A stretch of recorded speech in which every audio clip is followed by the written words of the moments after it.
Triller. Welcome to the Norm Hyperbolic Podcast. We're here to talk anime, video games, and movies. I am your host, X, also known as Young Morgan Freeman. With me, as always, is my co-host, Lewis. What's up, guys? Welcome to another episode. We're rolling these out. How you been, man? Been pretty good. Yeah, let the fans know how you been. What you been up to? Just a little short. Chilling, man. Just getting this podcast room ready. Oh, yeah. We got a lot in the works coming in. Yes. I'm pretty excited about that. We got our hammers and nails out. We got the 2x4s. We're building up this podcast room. It's something special. Yes, sir. Yeah, I'm excited. I'm excited for you guys to see it. I'm excited for you guys to see what's coming up, what we got cooking. Yeah. You know, just know you're going to like it. Special sauce coming out pretty soon. You won't see much of it until season 2, but I think that, you know, we could do a little bit on our Instagram or on our stories. Yeah, we can do that. Just show you a little bit of the progress that we got going on, you know, future. We might actually take a picture because we do got some stuff. We got, a few things. So we might take a picture of it, just kind of, you know, let people know we're working on it. Yeah, for sure. You know. All right, man. So today's episode, yes. What is it about? Today we're going to be talking about anime villains. Ooh. There's a lot of good villains in anime. There is, yeah. I think anime's got the best villains, and I think we talked about like the lamest villain. We had mentioned this, and I have said that I don't think there is an actual lame villain. Like one per se, like nothing really comes up to mind. If you guys can think of like a lame villain that you guys are like, this villain was whack. He had no character. He had no he was just not it. You know what I mean? Or maybe he was just something simple that they just kind of threw in there just to have a villain. Yeah. Well, sometimes when they do a lame villain, it'll be on purpose. Like this person is like, but there's none that I can think of. So if you know a name or if you can think of a villain, leave a comment below. Oh no, we're definitely going to be going through these villains, and you know, Lewis and I haven't seen all anime, so there might be some spots that are blind spots to us. Yeah. So if there's a villain that you guys like that you think fits a certain category better than how we describe it, go for it. Put it on the comments. Definitely go in the comments. Go crazy on the comments. Yeah. Let us know. Let me start off this episode by saying, if you're watching this on YouTube, leave us a like, subscribe. It really helps us out. Look at my boy. Sounds like a whole YouTuber. Look at him. He already plugging it in. He's already plugging it in. at the top of the episode, you know? Yeah, that's what's up. I was like, damn, he already plugging it in. Okay, yeah. Subscribe, follow, like, comment. Yes. All right, I like that. So my very next thing to say is, go for it. We're gonna be talking about anime villains. So you can't really get into it like as deep as we want to without spoiling it. So I'm just gonna go ahead, and when we talk about an anime, light spoilers. Yeah, it's just light spoilers. Heavy, twists and things like that. But just whatever conversation we need to back up our rankings from an anime, light spoilers for that, and we'll try to pepper it out throughout. Yeah, but no, for sure that makes sense. Yeah, like I said, it's light spoilers. It's nothing crazy. It's just enough for us to really say I think this villain falls in this category because so why, right. All right, man. So the first part of this podcast is always the news. So lay it on us, bro. Last week's news today. All right. So in the realm of anime, so King of the Hill is returning. My friends describe it as American anime. Have you seen King of the Hill? I've seen it. I don't think I'm a huge fan of King of the Hill, but I've seen it because I think they show it on Adult Swim. They did, yeah. They showed okay. Oh. So that's where I probably seen it. So on Adult Swim, I know you got Bobby. You got Bobby. You got the guy that sells propane. He's the main guy. Hank.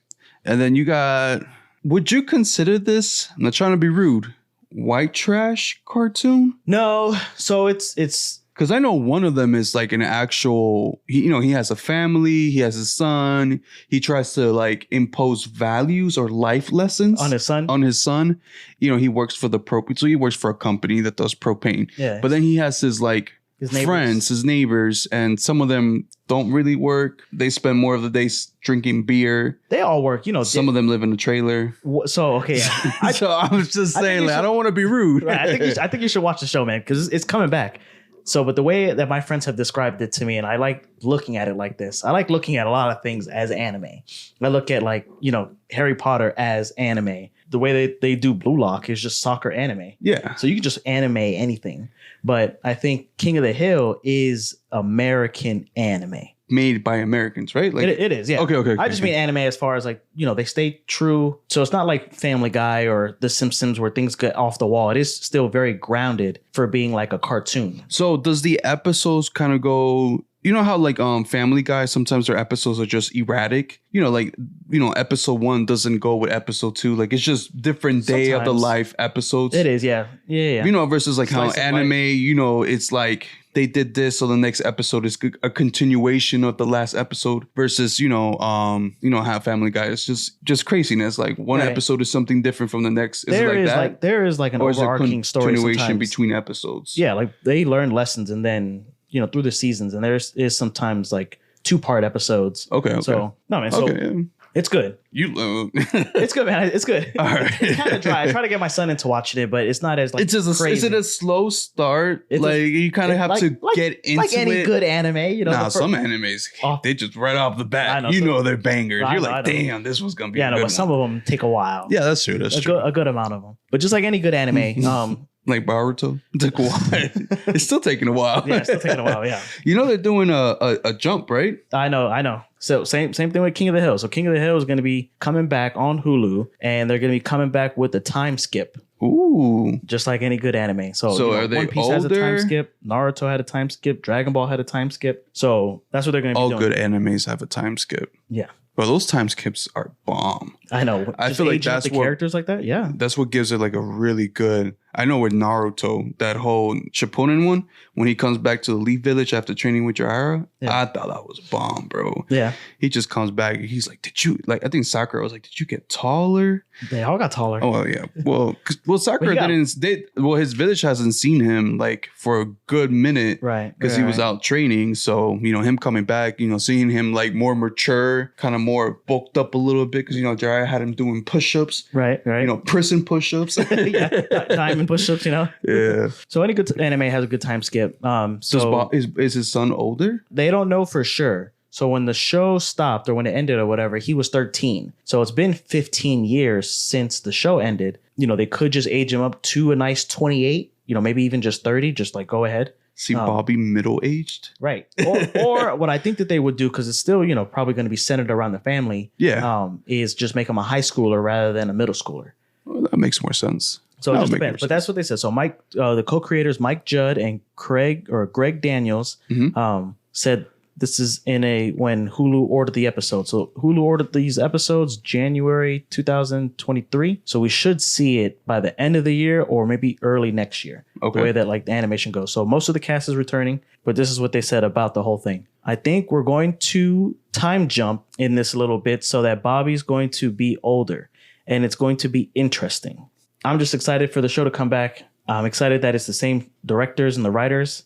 Same voice actors, or they changed most of the same up? voice actors. Yeah. Okay. The most off the wall character is Dale, so he's like not even the comic relief because they're all very funny. But have you seen like Boomhauer, the guy who talks like really really fast, talking about Sano? Yeah. And you can't really tell what he's saying, but everybody knows what he's saying. Yeah. He's like an I Am Groot of like these. I wouldn't call them white trash, but I call them like not even hillbillies. They're just blue collar white workers or blue collar white Americans. Yeah. They're drinking beers in the alley, mowing their lawn, and they all are really good with like household appliances. And I like watching the like conspiracy theories about those shows, like on TikTok and stuff like that. I know Eli likes them. What are the one where they talk about like Bobby's not Frank's real son, that his wife had an affair with one of the people from the group. And that's why Bobby looks more like probably Bill. Yeah, Bill. Than he does look like Frank. I think that was like one of the big conspiracy theories. In the show, he has a narrow urethra. Yes, so. I think that was like a whole thing that was like intercollecting that theory. Like the crux of it. Yeah. I kind of like watching those kind of things. And there's like there's like theories for everything, like The Simpsons. My son's favorite is the Mrs. Puff theory. A lot of them are just sad and depressing. Like, the whole thing's a dream. The whole thing's like part of like some sort of like simulation imagination. Yeah. But yeah, it's coming back, so I'm looking forward to it. That's what's up, bro. That's what's up. So for the people that are big fans of King of the Hill, watch out. Did they say it's when? American anime, bro. I promise you. Did they say some stuff on it? I think you did. I was seeing a little bit of it, but did they say when it's going to be released, or did they have a date? They were flirting with the idea. The company that made it, Fox, but then they kind of like not dropped the ball, but like just dropped it, saying like over and over again, they're like, no, we're just not going to do it. So then Hulu is actually picking it up. Yeah, so it's not going to be a Hulu original.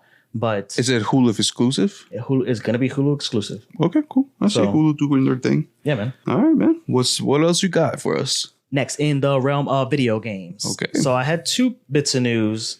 We had planned to do this episode last week, but there was something that came out in the news a little bit. So I'll just go through both real quick. Go for it. The first one is there was a Yu-Gi-Oh card that sold at auction for over $300,000. What is the Yu-Gi-Oh card? Blue Eye White Dragon? No, it was a custom card made by the Make-A-Wish Foundation for this kid. It's called Tyler the Great Warrior. It was a card made and gifted to this guy for the foundation. He got his wish granted because he made like a Yu-Gi-Oh card himself, and then they made it like a real card. So it was like 1 in a million. 1 of a 1? Yeah. Okay. I'll put it up in the video, but I'll send it to you as well. The card, he drew it himself. It just looks like future Trunks. So okay. I think it is What's pretty cool. What's the power level? It's pretty high, bro. It's pretty high. It's pretty high. You got a special summon this card? Oh yeah. So it's just that's cool though. Future Trunks with ninja stars all around him. So but that sucks though, because if that card was specially made for that child or that kid, we said it was for the Make-A-Wish Foundation. Make-A-Wish Foundation. Yeah. Putting it in the dark side. I'm assuming he passed away, and that's why the card is going out for auction. No, right? They just raided his house. Well, he sold it. Oh, he sold it. He sold it. Yeah. Oh, okay. Tyler Gressel. I'm not trying to go too dark here. no, it's a good story, bro. Okay, because I was saying, because like if I had a custom 1-on-1 card made specifically for me, I don't think I would sell it. Even if somebody said like, yo, that card might be worth. If you died, you don't think your mom would sell it? Well, yeah. I mean, I would probably leave it in the will. Like, this card might even be worth more now that I passed away. It has more of a sentimental kind of, history to it versus, but like if somebody said like, oh, that card you have that was specially made for you is now worth, or somebody's willing to buy it from me for like $300 million. I don't know if I would sell it. I would probably wait. What am I going to do with $300 million knowing that I'm dead in couple, I got a short time frame of living. No, man. I mean, we all. I don't want to. We all do. Too dark I know, right? This, talking about death. Okay, so he survived. Okay, Tyler Gressel has survived his bout with a rare form of blood cancer and sold the card to start a family. Oh, that's cool. That's nice. Right? Yeah, that's nice. So that happened over the weekend, but that happened 2 weekends ago. So that's the light to the dark tunnel. Yeah. Okay. I swear to God, I feel like I don't want to sound like I'm being an asshole here. Like, did he die? Is that why? No, he wants to start a family. Okay, no, that's good. That's good. He doesn't play man. Yu-Gi-Oh anymore. I'm telling you, should have kept it. It'd probably be worth more later on. I mean, it's the highest card that sold at auction so far. Yeah, that's crazy though for a Yu-Gi-Oh card. Like they got Exodias, they got I know those Blue Eye White Dragon cards sell like crazy amount of money. Yeah, Dark Magician. Not so much Dark Magician. No. I don't know why those cards don't like. I would think that would be like one of those cards that would sell for like a very good amount. But the Blue Eye White Dragon is like the most sought out cards, especially like in like really good condition. Yeah. Same like with the Pokemon cards. They're coming back. What's your favorite though? So I actually still play Yu-Gi-Oh. I like the Elemental Heroes, bro. Is it me? I feel like it's just personally me, but like I love Yu-Gi-Oh when it first came out because it was simple. It made sense and it was direct. I feel like the Yu-Gi-Oh now is more complex. Link summons. Yeah, like there's more way of summoning, XYZs, fusion. Yes. Synchros. So I feel like it got more complex. And then I don't know if it's just me, but the complexity of the game makes me not want to play it anymore. Yeah. Well, there's another game, and when we get into what we're reading, what we're playing, what we're watching, that you might like called Magic. Magic's I've heard of that. Game. I heard of that game. You can get into that game. Have you played it before? I play that too now, actually. Yeah. Oh, you play that too? Yeah. I've been playing it for a while, but I play it mostly on my phone all the time. But my friends and I, we play Commander. So it's like a 4-person Magic game. Oh, okay. So it's pretty dope. All right, keep going, bro. So other words in video game news. So something that's actually really big. So Xbox is going to purchase Activision Blizzard. Did you know about that? I've heard news about it. I heard rumors about it. It's literally been all over the internet because Microsoft taking up Activision is a huge They bought it, deal. or they're trying to buy it for $68.7 billion. No, it's because Activision owns one of the most notorious games. Notorious? It is. I know. And it is Call of Duty. COD. Right. You know what I mean? That game alone, it literally makes people just buy the console itself just for that game. Well, this is what I have right here. So it's set to be approved by the EU, the European Union, next week. The week that the podcast comes out, it'll be the week that hopefully for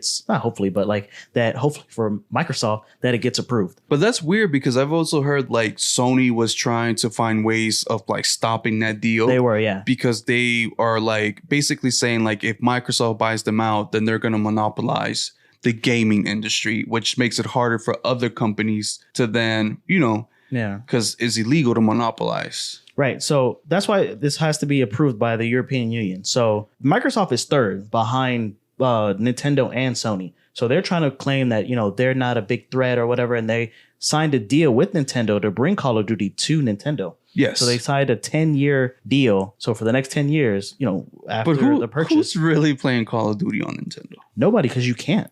Exactly. You can't run it. You can't. But once they open the gates or whatever, then you will be able to play. But who's...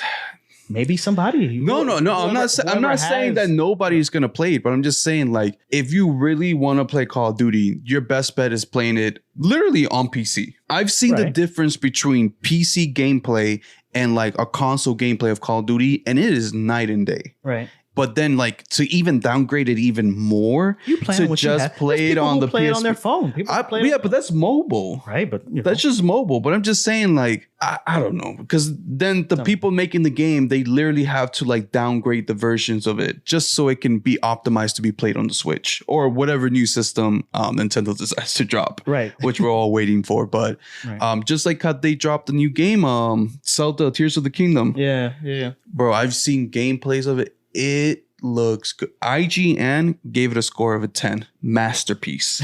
They do for these games for Zelda. No, but you know Zelda, man. Yeah, Zelda's good. Zelda's always been good. First of all, the first Zelda, Breath of the Wild, was immaculate. It was the best game that could have came out with the Switch. Best game that could have came out with the Switch. Yeah. And then this one they even said it's even better. The map is so huge.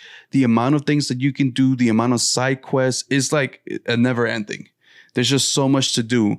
But the number one complaint is that the game runs kind of laggy at points, especially when you're fighting multiple monsters or multiple enemies. It starts lagging because the Nintendo Switch is not optimized to run it like as it should be. So, everybody's asking, where is the Nintendo Pro? Nintendo Switch Pro? Like, that's what we really need. We need a system that is powerful enough to run these games smoothly without any lags, especially Zelda. I'm hyped, and I want to get the game, but I don't have a Nintendo Switch anymore. I sold mine.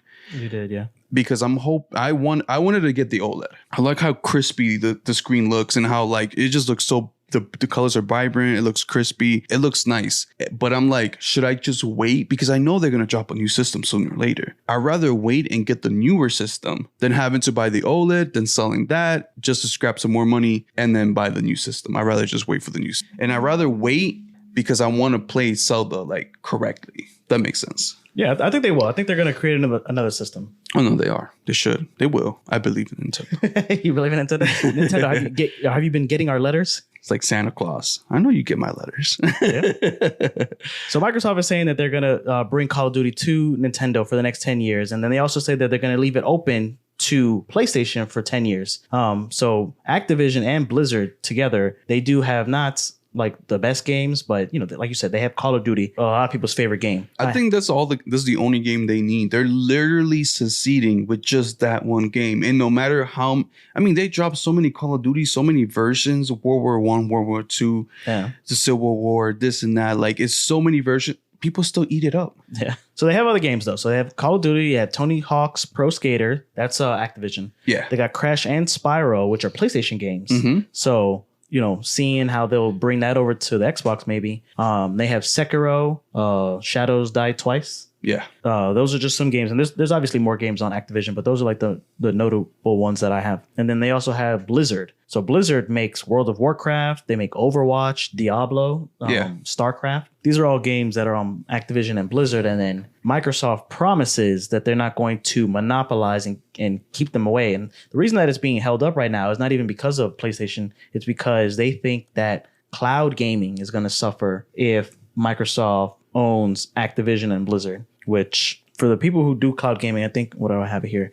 It's called NVIDIA and Boosteroid. They're saying that it's not, it'll help them, if anything, but I don't know how that's going to go. I think, these gaming companies, like when the when the PS4 and the Xbox One came out, there was a lot of like heated back and forth about who's going to be the top console. And well, I mean, in the end of the day, a company is a company, and they look more for what is a better interest to them and not to their competitors. But that's why it took so long to do crossplay. I know. Like with Fortnite and everything. It took forever. Yeah. Because it's a competition. You're not just going to give free, you're not going to give your audience or your buyers what they truly want. That's flaw. I know, but at the end of the day, it's for the company. Like, as long as the company keeps striving, like if this is the best way for them to strive, then that's what they're going to do. Cooperation. But it's so funny how you say how they're like, oh, even though if we do end up purchasing Activision and this deal does go through, like we're still going to give Sony like 10 years of a basically like a little agreement saying like you guys can still play Call of Duty on your system. Yeah, for 10 years. But what happens after those 10 years? 10 years goes by like that, bro. Exactly. What happens after those 10 years? Are they still going to be feeling the same way? Because there's no paper saying like, oh, it's going to renew every 10 years. Right. It's just saying like, hey, we'll give it to you for the next 10 years. But then we're going to do whatever benefits us. And if that is taking Call of Duty, so if that means taking Call of Duty out of the Sony PlayStation platform, they will. Yeah. And I think that's going to hurt Sony really bad. Again, I know Sony, I'm not saying like everybody plays Call of Duty, but it is one of the top games that everybody plays. It's like they monopolized Rockstar. Oh, like Grand Theft Auto? I could see Sony be like, well, we want to buy out Rockstar. And now, you can only play GTA on our system. I know. It's the gamers that suffer. It is. At the end of the day, we're the ones who suffer. That's true, man. Cross-plat is a beautiful thing. They don't think about us. You know what I mean? We're nobodies. They just think about their bottom dollar, I'm saying, the bottom line. But then that's just every company, bro. That's just how the world works. Not our company, bro. We think about the fans. We think about you guys. We're here for you. Right. And the only thing we ask is for like, subscribe, follow, and comment. That's it. Doesn't cost you a damn penny, but it helps us out very greatly. Immensely. It does. It does. So it's free. All you got to do is one click away. Just subscribe, follow. And if you want, we're not going to bother you with this. You can leave a comment. Leave a comment. We'll tell you what kind of comments we want to read because we do stay engaged with all the comments. Yeah, we do. So next, in the realm of movies. Go for it. So I got also 2 bits of news. I'm going to fire through it. So last week, Super Mario Bros., the movie, crossed over $1 billion in the box office. You believe that? You believe that? That is crazy. I knew they were going to do good, bro. We talked about this. I said, did you talk about they did $1 billion good? Well, I said, if they did great, if they surpassed what they were basically, the number they had in mind, they're going to bring out so many Nintendo movies. Yeah. So many characters like Kirby, like Samus from Metroid. Metroid? Somebody said, I don't say Samus because people be like, that's not. Her name is Samus. I don't know. The game is called Metroid. We know. Donkey Kong, like they have so many characters they can make movies, and I just feel like it's gonna dominate. Yeah. It is gonna dominate I think it might even do better than Marvel. Sorry, I was blanking for a second. Marvel. Maybe. No, I think they will. This is just their first movie. I mean, the benefit, and look how great it did. Right, but it's Mario. Yeah. But you think people will come out for a Kirby, the same number of people, $1 billion worth of ticket sales for a Kirby movie? Like, I love Kirby. I like Kirby. If the movie's good. But do you think? If the movie is good. They were saying that the mixed reviews from it is what also intrigued people. Like, they were like, well, can it really be that bad? And then, like, that middle of the road is what got people to watch. So, we're dropping a review video for Mario pretty soon. So we'll go more in depth about, what we think personally. And then we both watched it. So we'll talk about, our review, where we rank it For sure. So, if you're listening, if you got this far into the podcast, make sure to keep a lookout for our Mario YouTube review, exclusive which is just a YouTube exclusive. So just be on YouTube. Like I said, we'll keep it short, light, in, out, done, seal it, done. You know what I mean? Right. But we don't want to get too much into it. But that's crazy, though. They did $1 billion.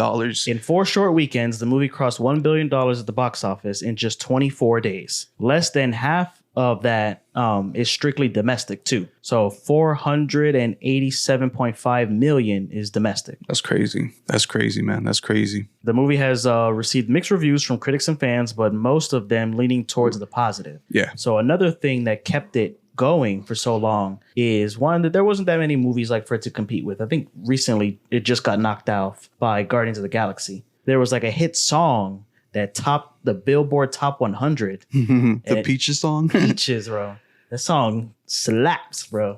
It's what's it called? It's catchy. It's catchy. It's fun. It stays in your head a little bit like peaches, peaches, peaches, peaches, peaches. Yeah, it's catchy. Yeah. I mean, that's something I'm like at the club, like peaches, peaches, peaches. I don't know, man. Wait till those remixes come out. Right? wait till DJ Khaled gets his hands on the right? Peaches He's gonna be like, remix. another one. We the best peaches, peaches. Right? So and then the last bit of news before we get into the meat and potatoes is Disney Plus and Hulu are actually going to be combining into one app by the end of this year. So they're not going to be interesting. They're not going to be like one Disney Plus / Hulu app. So I don't know if you have Hulu. I don't. So on Hulu, if you're able to bundle in your ESPN, your Disney Plus, and I think there was something else. Oh, HBO. HBO, Max. yeah. I think in Stars and all that shit. You can bundle all that shit into your HBO. Into one. So from the HBO app, from the Hulu app, you can watch certain HBO shows, certain shows on Stars. If you have Hulu Live TV, you can watch the ESPN games. Yeah. All from Hulu. So it's going to be like that. So are they merging or are they just going to stay in one app? You're going to be able to view your Disney Plus stuff on Hulu if you have both subscriptions. Are they changing the name? No. So there's no more Disney Plus. There's going to be Disney Plus. So you can go to Disney Plus for like a full library of all the Disney Plus stuff. But most of the Disney Plus stuff that you have access to, you're going to be able to play off Hulu. Yeah, if you have both. Okay. I see what you're saying. So same. I thought that you were saying like they were merging together, like becoming one, or like Disney. Because I can actually see Disney just buying a Hulu and just being like, you know what, we'll just take over. Well, so Disney bought a lot of Hulu because they bought Fox. Yeah. So they have a lot of the stuff. So people were thinking that Disney Plus was just going to pull all of their Fox stuff off of Hulu and just put it on Disney Plus. No. So like take off all of like Family Guy, Bob's Burger. I can low-key see Disney buying out Hulu just so it could just be on their one platform. Hulu's big, bro. Hulu, I think, is Comcast. Disney got deep pockets, my boy. I think they can afford Hulu if they wanted to. Yeah, right. I really do. You know what I mean? And like you said, it's already they kind of already bought Hulu in a sense of way because you said they have ownership to almost all Fox. They have all Fox. Well, everything except for Fox News. Well, then they have ownership of that. So if they already have ownership of that, they kind of already have their hands inside Hulu's pockets. You know what I mean? A little bit, yeah. A little bit, man. Like they got 4 fingers in Hulu's pocket. You ever seen this show called Prison Break? I have, yeah. Okay, there's this part where the guy I think he's like the head of the white leaders in the cell, and he wants to make like somebody their bitch. So in order for him to give you his protection, you have to hold his pocket. So he'll like take out his the inner lining of the pocket of his pants. He'll take it out and he'll have you hold it. And it's a way of showing people like you're with him, so you have his protection, but you're also his bitch. Wow. Okay. So that's the way I see like Hulu. Like Disney was like, here's my pocket, hold my pocket. So Hulu right now is holding Disney's pocket. Right. That's the way I see it. That's a beautiful analogy. So that's what I'm saying. Like I can see Disney if they really wanted to buy out Hulu and just make it into just one thing. Yeah. And just call it a day. I can see them doing that. Yeah. No, for sure. All right, man. So anything else you have left in the news? That's it, man. That's it for the news. All right, man. It's time to jump into this meat and potatoes. Meat and potato time.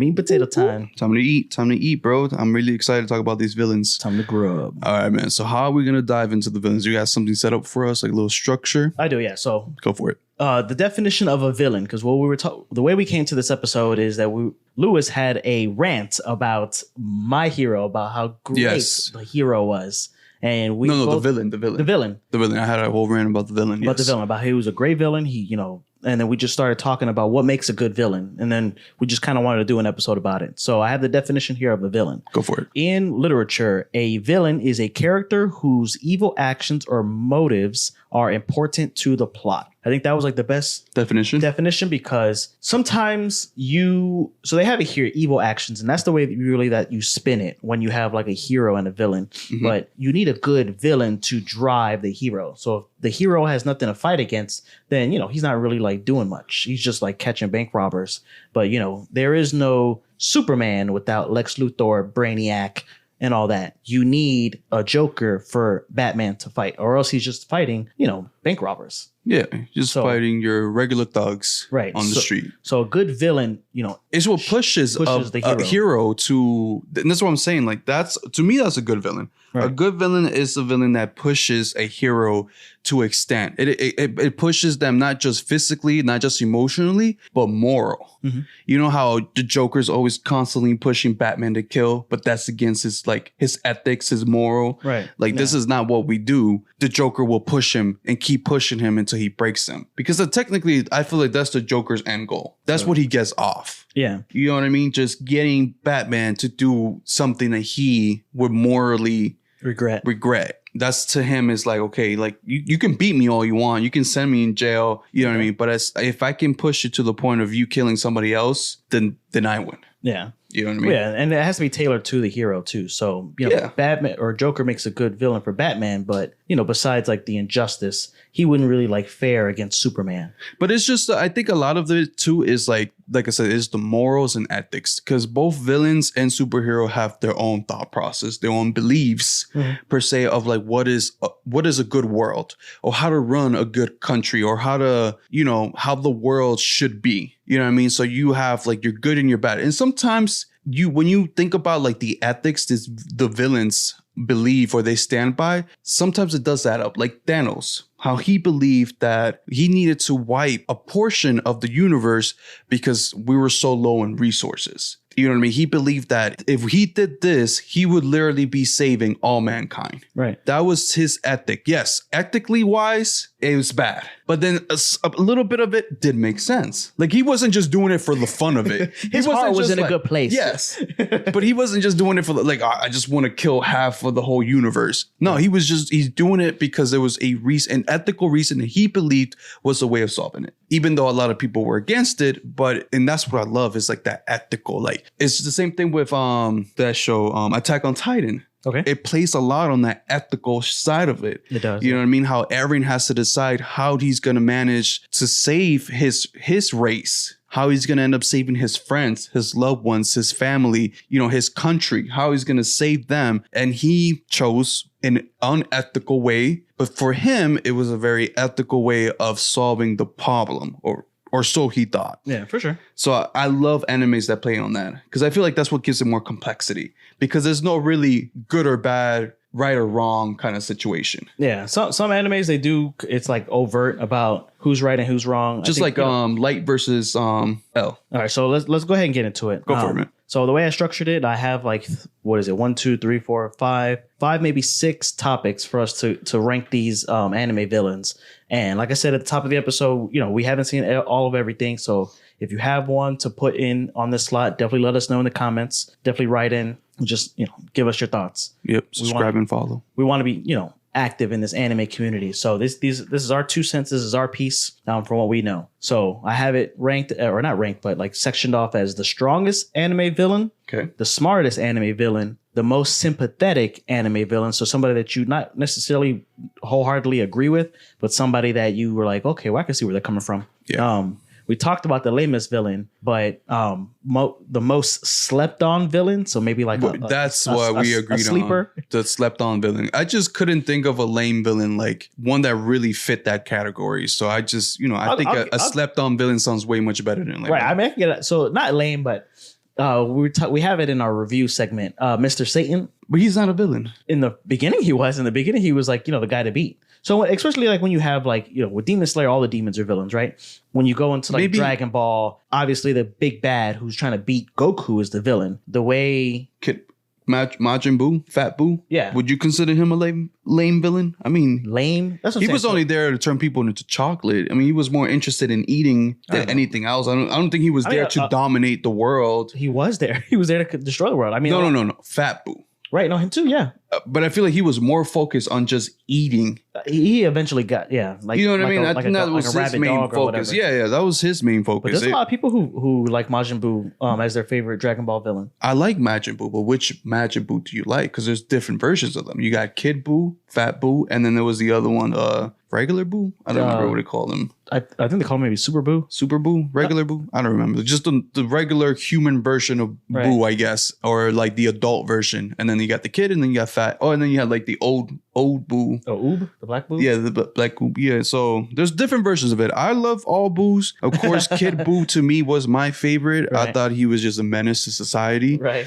He just was pure evil with no emotions, no ethics, no nothing. He just wanted to do it for fun. He enjoyed it, I mean, that one you could put in lame. So I put Emperor Pilaf in my lamest villain. He's the little guy from Dragon Ball, the little blue guy who's always trying to grab the Dragon Ball. He's always looking dog for and the girl. Oh yeah, I forgot all about him. Yeah, I guess you consider him lame. He was never successful. No, he was like he was a background villain. Yeah, he was a villain in his own world. Right. Does that make sense? I remember when we were talking about Dragon Ball, you had asked me like who was the big bad of Dragon Ball. In the episode I told you that there was nobody, but obviously they had. I thought it was the Red Army. It was a Red Ribbon Army. There was a time where like Piccolo was the villain. Tien was a villain in the beginning. Yamcha was a villain. But that's all a misunderstanding. Okay, so that's just like Vegeta was the villain. Exactly. It was all a misunderstanding. Exactly. If they all just sat down and talked and noticed that. Right. Just fucking right. Oh my God. If they all just sat down and talked about their feelings and emotions, and they would have noticed that they're all on the same page. Right. Their moms probably have the same first name. I'm just fucking with you. Keep going, bro. So, and then at the end, we're going to end it with the best overall villain. So let's go ahead and start with the strongest villain. All right. Who do you have as your strongest villain? So I don't know if this is the strongest villain because, the way anime scales, like their power scaling, it is very much in flux. So I know there's like death battles that try to like put numbers to these like, imaginary figures. As far as like vibe, and I hate to overuse that word, but like when it comes to like strength, who I have is the Chimera Ant King as my strongest villain. That's who I have on mine too. Deadass? Between him and All For One, but I keep leaning towards Morin. Okay, tell me why. Tell me why you would think All For One is like even next to him. So All For One is like one of the main strongest villains in that universe, right? In the sense that he has the power to basically take other people's quirks and use it for himself. So he can literally take as many quirks as he wants, and he can use them the way he wants. But then he also has the power to give the quirks that he's taken away from people and give them to other people. So he has the power to basically be as strong as he wants, because if he can find a quirk that can help him regenerate, or can help him, make him like his muscles stronger, or make him faster, or make him fly, right, or make him read minds, or whatever the hell he wants, like he can just take it away from you. And I guess they go back to human, or they go back to with no quirks or whatever. They become a Deku. Light spoilers for Hunter x Hunter and My Hero right now. Yeah. Or they just become a Deku. But the worst fate imaginable. Right. You become Deku. Fuck. Oh no. Am I season 2 Deku at least? So but yeah, and then he has the power to give it to other people, and then basically he can make an army.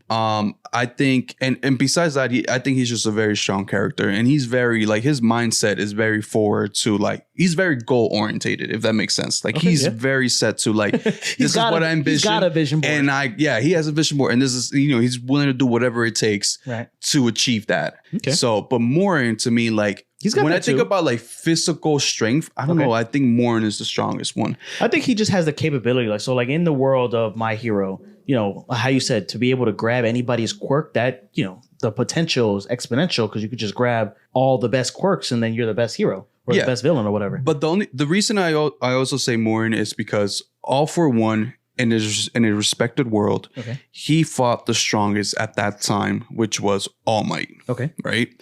They fought twice. Okay. So one is talked about, but is not actually shown in the anime. And that's the one where he fights and All Might manages to beat All For One, which he goes to jail. But in return, All Might loses like a portion of his lungs or his rib cage, which then causes him to like not be at full strength anymore. So that's where he goes like reverting back to that skinny phase and then his strong phase, right? He keeps bouncing back because he says he can't hold his strong phase as long as he used to before because of that fight. Then they fight him again for the second time.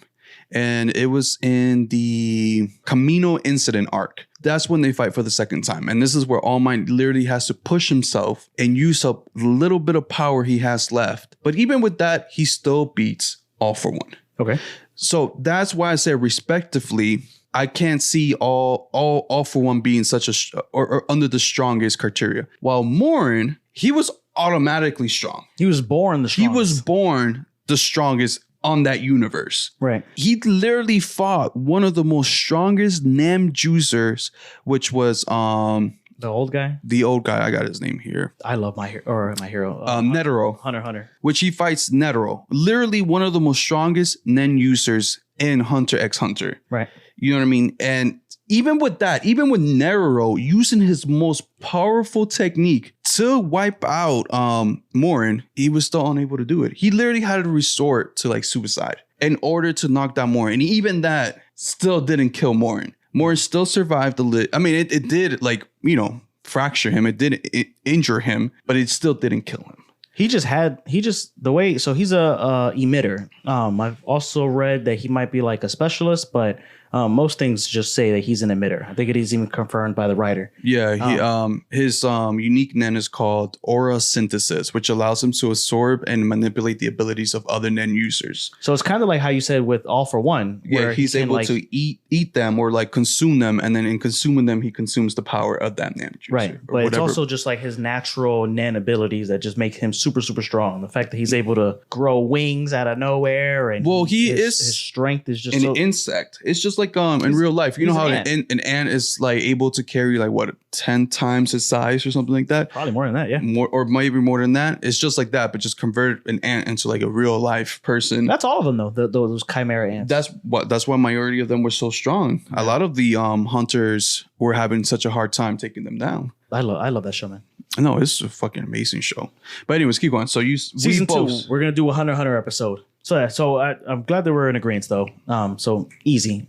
Morin, strongest villain. Maybe not the strongest, but as far as like, the way that the Nen is structured, I think that, that power scaling is pretty good outside of other animes, but especially like within the anime, he's definitely top shit. Oh, for sure. So next we have the smartest villain. Smartest. So Morin is actually very smart as well. Yeah.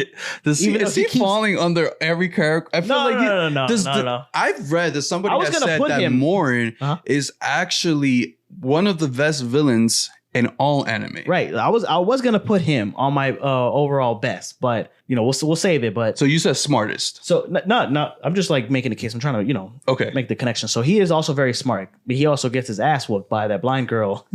Day in and day out. But that was the beauty of it. I know. And it was the only thing that he could not beat. I know. He mastered everything else. He read the books. He played all the games, and he like wanted to challenge himself. He's like, okay, checkers, fine. I want the best checker player this world has to offer me. Right. Beat him. Right. Done. This is boring. Next, chess, 3D chess. Sheldon's 4D chest. Probably. Right?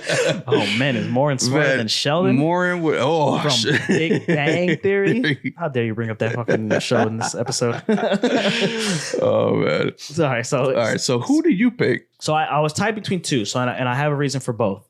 So one, we have Light from Death Note. Yes. And then on the other one, it's this manga that I read so I know it has an anime, but I do want to check out the anime, but obviously, but I don't even know if it's going to be as good as the manga, but Johan. Uh-huh. Johan is a villain from the manga Monster. And that manga is so freaking good. You said you read the manga? I read the manga. I didn't even know you haven't watched the actual animation. No, Okay. and I heard. So when I was reading this manga's long, and it doesn't drag out, but there's just so much. It's almost like a soap opera. So a common complaint of the anime that I heard is that it is drawn out and it's long and it's kind of like all over the place, and it kind of could have ended like maybe 100 issues earlier. Mm-hmm. And, I did kind of feel that with the manga, but the more I read it, the more I just wanted it to keep going like you would like your favorite soap opera. Like you just want to see these characters like forever. Develop and... Yeah, I probably will watch the anime, but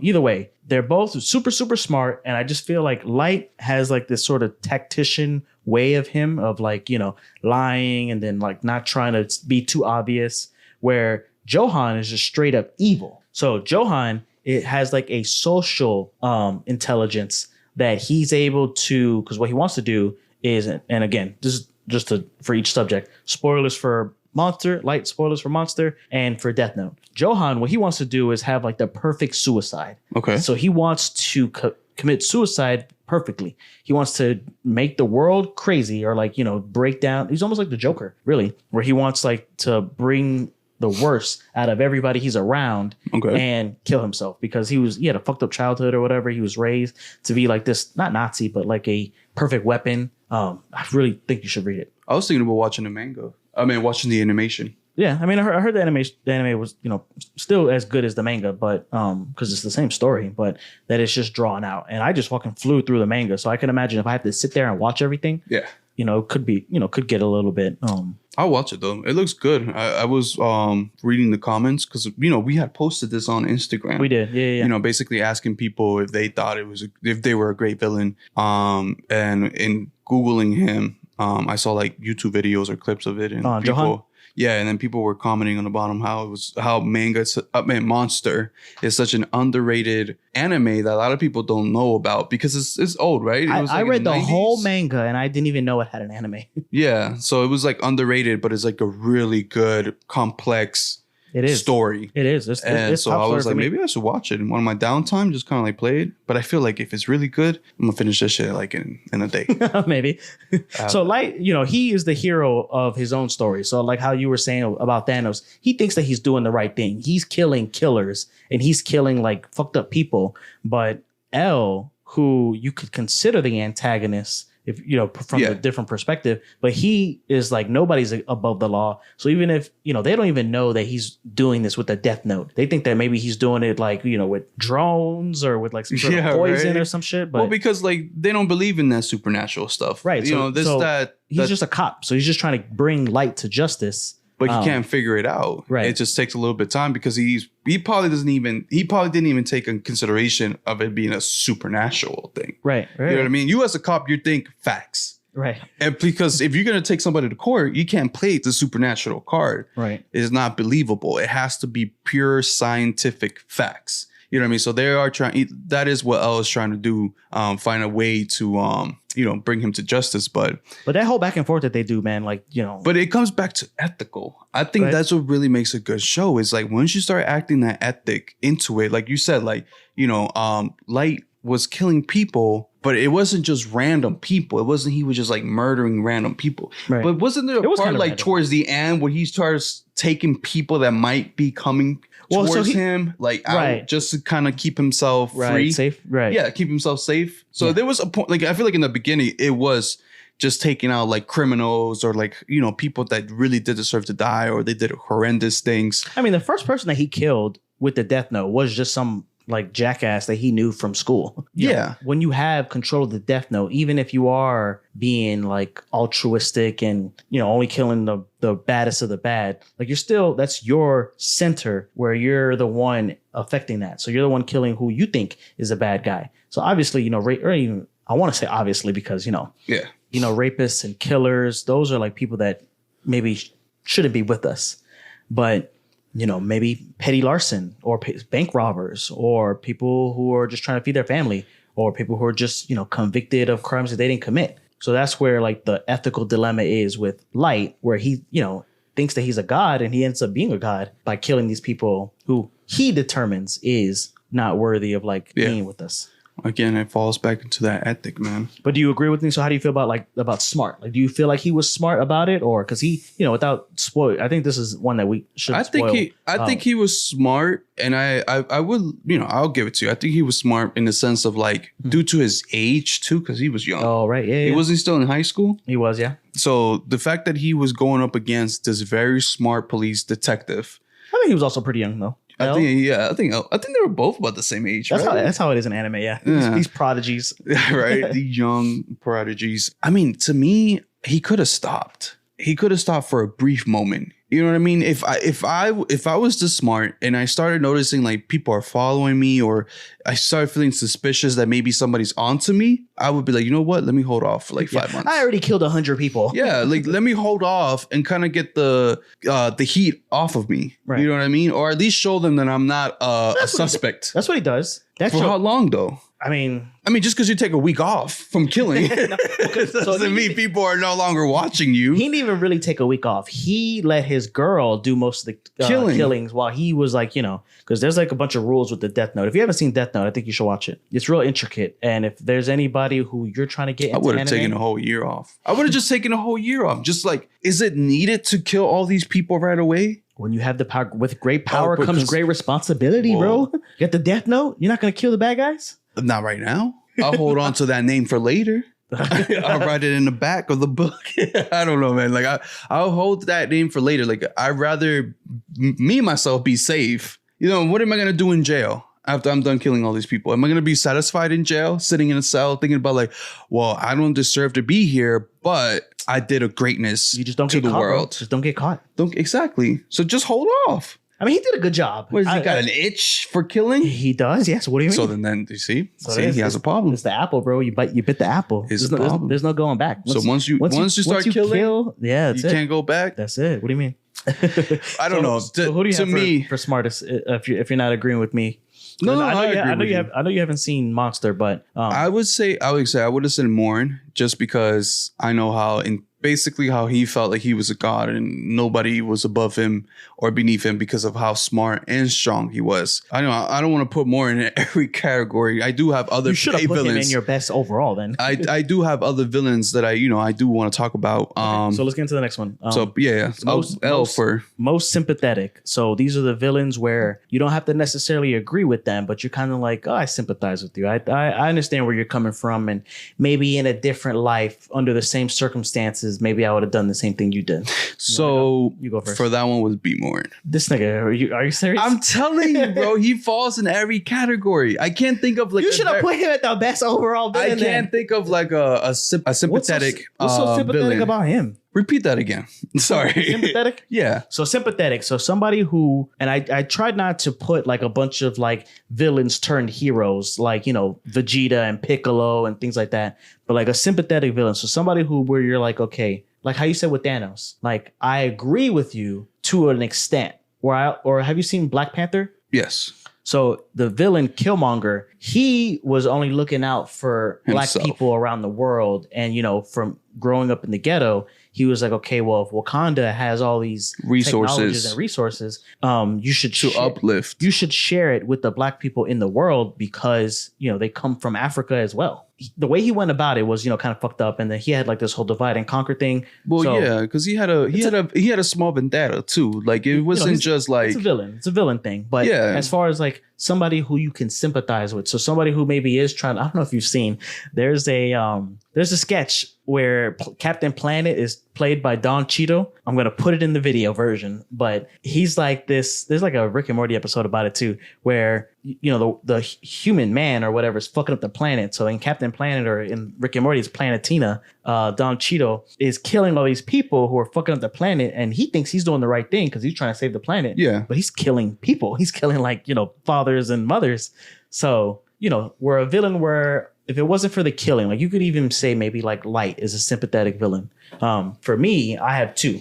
So like I said, I try not to do any kind of like villains turned heroes. I do have Scar on here from Full Metal. Yes, I can see I think we talked about it in the Full Metal Alchemist. Yeah, definitely did. That he's like just a product of his environment. He's just like, trying to get revenge from his brother. And the alchemists, like the state alchemists or whatever that he's trying to get revenge from, they do deserve to die. Like they started this war and they are instigating and they're like perpetuating this like system of oppression. And, he's the hero of his story. I think we had mentioned that he might be not, that he's just like a terrorist, especially like with his brown complexion. And he does kind of like kill people indiscriminately. Like, just because you put on a badge and a suit or whatever doesn't make you a bad guy. A bad guy automatically, yeah. So that's where he was. That's where he took it too far, where I think he is still a villain. Even though this is a spoiler for yeah, but it's the same. It's the same vice versa. Just because you're brown and from a different country doesn't mean you're a terrorist. Yeah, but whoever starts shooting first usually is the one in the wrong. Yeah, of course. And that was him for a long time. Like as soon as he woke up from the war or whatever, he's like there's people taking care of him when he woke up. But he wasn't, and he just starts killing them. Yeah, but he wasn't the fucking doctors. He didn't shoot first though. He shot first, bro. So okay, in a situation like in a room where you walk into the room and then I shoot you, I'm the one who shot first. But if you shot me yesterday, then you're the one who shot me first. Really, deadass. Okay. So if I come into a room and I shoot you, right? At that moment, I'm the one who instigated it. Right. Okay. But if I shoot you, you knock out, you wake up the next day, I come back in the room. Are you still mad? Because that was old shit. Oh shit. That was yesterday. Why are you bringing up old shit? Why are you bringing up old shit, man? That was yesterday, bro. Right. Today's a new day, man. I don't got nothing against you. Now, if you shoot me today, you're instigating it. Hey, Is that what you're trying to say? that's what happened with Scars. So I know. He didn't start this war, but he didn't. He's trying to finish it. He was a product of what happened during this war. But yes, when he was brought up and he was being helped by these doctors, he ended up killing them. But I also think that PTSD kind of was involved in that too. Because you imagine waking up. What he was doing when he went to the wherever this takes place and starts killing like all of the state alchemists. He doesn't even know these people. He doesn't. So it's just it's, I guess, in a sense of revenge. In a sense of maybe he did have PTSD. I do believe he had PTSD. He did. He definitely did. And all that, comes into play. Now, am I justifying what he did was right? No. No, I don't think it was right. You know what I mean? Like you said, like a lot of these people, just because you put on a badge and a uniform doesn't automatically make you a bad person. Right. I think it's a huge dilemma that we deal with in the real world too. Go ahead. I don't want to dive into that. Okay. I don't want to make this podcast too long. I don't want to dive into that. But I do think it plays into the real world. So right. So I had him, but I kind of wasn't like happy with that because I do like Piccolo. He's a bad guy, but do I sympathize with him? Not really. With Vegeta, neither. Not really. So with out of all those villains turned heroes, I think Scar fit the bill. But another one that I have is, and I looked this up. And I love this anime. I have the manga in the podcast room, Cells at Work. So they have an episode where they go and they deal with cancer. Okay. So the cancer cell is, they paint it, in the anime as like this sympathetic villain who's just eating and just doing what they're programmed to do, which is just like replicate themselves and like, I forget the word. It starts with a P, not populate. Proliferate maybe, where they're just like, how it is like with cancer. And, I work for a cancer facility. The cancer cells, they hijack our body's like way of reproducing certain things like, liver cells or lung cells, and just kind of like create more cancer cells that eat a lot of our nutrients and like take a lot of our strength, but they don't replace, what they're supposed to with the lung cells and the liver cells or whatever. So, and this is not a good way of explaining cancer, but in the show, they do a good job. I love the show. Cells at Work. It's not really a spoiler. I definitely think you should check it out. But the way that they paint it, like in the episode, like he's just like, oh, why do you have to kill me? I'm just, just trying to live. And I'm just trying to do my job. Just trying to do my job. Like this is what I was programmed to do. Yeah, you guys kill me. The immune system, they kill cancer indiscriminately. And when you're doing it in an anime, they have it like, so they're like kids. So like, oh, I'm a little kid cancer cell, and they're like, fuck you, cancer, and they kill him. Yeah, so that's what you want your body to do. But then again, the immune system per se is the cancer can see the immune system as being evil. Right. Like even because the immune system is doing its job. Right. You know what I mean? And the same thing, the cancer is doing what it's programmed to do. Right. So it's just a war. So it's just a war between, what their beliefs are, basically. Immune system believes is that if you don't belong in this world of mine, right, I'm getting rid of you. Don't care if you're young, don't care if you're old, don't care if you're not even doing anything wrong to the body. Yeah. I'm still gonna attack you. Because you're foreign. Right. You know what I mean? You're a foreign person. Well, no, not even cancer. You have cancer all up in you, bro. It's just so they have it. I love this show. The NK cells, these cells are in your body always fighting cancer. So as soon as cancer starts to bubble up, boom, they kill it. Cancer comes from within you. A lot of times there are things that give you cancer radiation and shit like that. Yeah. But no, but still, I'm just saying, in the immune system. Yeah, I got you. It's just they're just programmed, and even if it's a foreign substance, even if it's not hurting the body per se or being destructive, right, it still tries to get rid of it. Yeah. You get what I'm saying? Yeah. So it's just that's what I'm trying to say. They all have a purpose. And it comes back to there's no really wrong and right, because if you look at it from every point of view, if you look at it from the cancer's point of view, like you said, it's just this is what I'm meant to do. I'm meant to eat. I'm meant to reproduce. Yeah. And kind of spread. That's what I'm meant to do. The same thing with the immune system.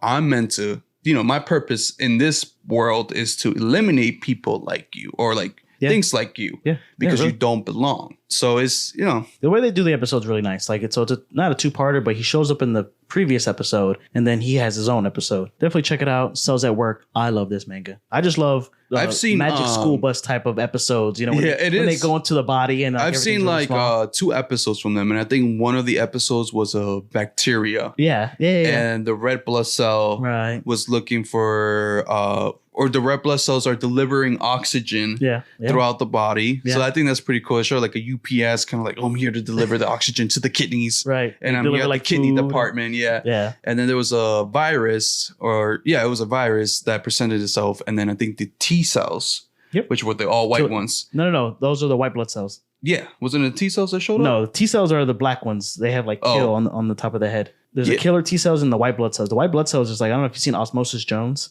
Yes. I love that. He's a white blood cell. With Eddie Murphy, right? I think it's Chris Rock. Chris Rock? I think it's Chris Rock. Probably. But he's a white blood cell. So that's what white blood cells do in your body. They're the blood cells that kill bacteria and take care of the body. Yeah. I love that show. I can't remember. I saw it on Hulu. I was like, there's no way this show exists. I know, right? Bro, I'm telling you, they can come up with anything and just slap it and make it an anime. I love anime. There's an anime for everybody. For everything. Everybody, everything. It's crazy. It's crazy. It really is. Yeah. So I already gave you my lamest villain, but I know you probably have the most slept on villain. Do you have somebody for most slept on? Oh, don't tell me it's Moron. It's Morin. No. He's not slept on. Everybody knows about Morin. I think a slept on villain is Don Flamingo. Don Flamingo from One Piece. One Piece. Spoilers for One Piece. Oh yeah, spoilers for One Piece. So go ahead, give it to me. I haven't seen a lot of One Piece. I'm reading it. If he's not in Skypiea, I don't know this guy. No, he's in the Dressrosa arc. So basically, Don Flamingo is an underground criminal. He works for Kaido. Okay. So he helps Kaido in a sense of providing him with artificial devil fruits that he and Caesar made together. Okay. He also provides him with weapons, especially from what's that scientist's name? His name is Kid Punk. So there's a scientist, he makes crazy weapons. I think it was called Draft Punk. I can't remember, something punk. So he produces weapons and gives it to the army of Kaido, and he's also controls the underworld. So Don Flamingo, I think, is very underrated. But one thing that I really love about Don Flamingo is the way he dresses. Okay. He just has this pimp kind of wardrobe. He has the loafers. He has the these pants. I think they're called high waters because it's above the ankle.